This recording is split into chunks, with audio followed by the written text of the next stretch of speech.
carve my fingernails into surgical tools and sew hearts into children. And I want to solve a Rubik's Cube. I want to be the love of everyone's life. Do not take that lightly, it becomes important later in the narrative. I want to meet a girl named Matilda, a name that is a kiss and a lick of the teeth. Players take note to score points with any girl named Matilda. I want to go on Jeopardy!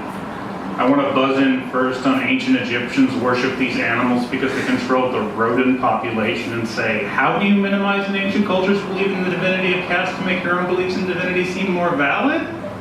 I want Alex to call me a punk. I want him to pull a knife. I want him to stab my belly as the studio audience cheers him on. I want them to rush the stage, hoist me in the air, and throw me in the alley to die. And that's where I want to meet Matilda. I want her to smoke like fresh air would kill her, lighting each cigarette from the last. I want curling auburn tresses, cliche, to bounce around her face. I want her in jeans and a flannel circa 1994. I want an overbite and eyes a little too close together. I want her to burn with hypnotic light, gorgeous and prepared, with knitting needles and blood-colored yarn. I want her to sew me up as best she can and support me over her shoulder as I bleed in agony for 10 miles on foot to the hospital through slums that border palaces. When the team of doctors is stunned by the clotted yarn and the mess that she's made of my guts, when the young one says, holy shit, that's when I want to fall in love with Matilda. I want to be in a coma for weeks and I want her to stay by my side. I want her to leave once to get a soda so that I wake up feeling cold and alone, to see a news report about baby dragons hatching all pink and slimy in mountains all over the world.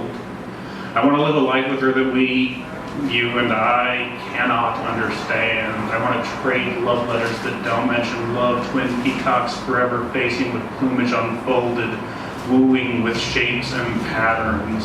I want raging shouting matches.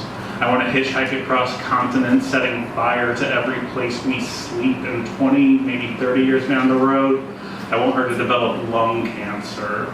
And I want to hold her hand in the hospital as she trembles and moans and begs for a cigarette. I want to tell her that even with her cancer patient eyes and concave cheeks, even without her curling auburn tresses, she burns with hypnotic light. And then I want to ask if I am the love of her life, and I want her to turn her eyes away. I want her to say, there was this boy when I was 15, and I want to let go of her hand and leave her to die. I want to hate myself for the rest of my life. I want to spend every shaking night apologizing to her ghost until I die at the age of 106. Piloting my jet fighter into the heart of a curling, gargantuan, gold and purple dragon. I want my last thought as I enter its body to be a delusion that I'm a penis just hurtling through an infinite vagina. I want to be cremated. I want my ashes released in orbit to just sparkle upon re-entry. I want a satellite tower to send a radio signal into space with the message that Earth is still mourning my death. I want a global apocalypse. I want all life obliterated except for the creatures that live at the bottom of the sea on the heat of the core of the earth. Did you know that? In 3 billion years, I want aliens to arrive and to demand of the life that has evolved to the surface of the charred remains of our world. Who is Arlen Lawson? I want there to be a heaven. I want there to be a God. I want to strut past literal gates through hordes of naked virgins with pearlescent wings all singing my name. I want to meet God. I want it to be like a warm mist surrounding me. I want to fall into the platonic idea of a father's loving arms and weep. I want God to whisper, "They're there.